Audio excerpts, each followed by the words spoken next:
In the dawn age of Westeros, before the coming of man and the raising of castles and cities, there were only the children of the forest.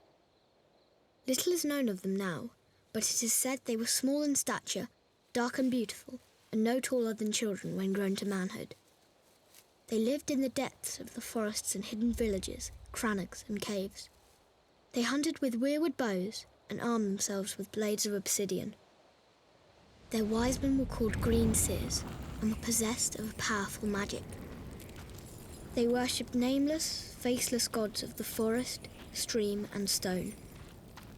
According to legend, it was they who carved faces in the great white trunks of the majestic weirwoods. Their deep-cut eyes were red with sap and ever watchful. 12,000 years ago, the first men came from the eastern continent, crossing a land bridge called the Arm of Dawn. Riding their great horses and wielding weapons of bronze, they cut down the children's forests and weirwoods. A terrible war raged between the children and the first men that lasted for centuries. At long last, the two races sought an end to the years of horror and bloodshed. They met on a small isle in the centre of a great lake called the God's Eye. It was there they forged the pact. The first man would be granted dominion over the coastlands, the mountains, the high plains and the bogs, but the deep forest would forever belong to the children, and no weirwood tree would ever again fall to man's axe. To seal the pact before the gods, the children carved a face in every weirwood tree on the island, which came to be known as the Isle of Faces.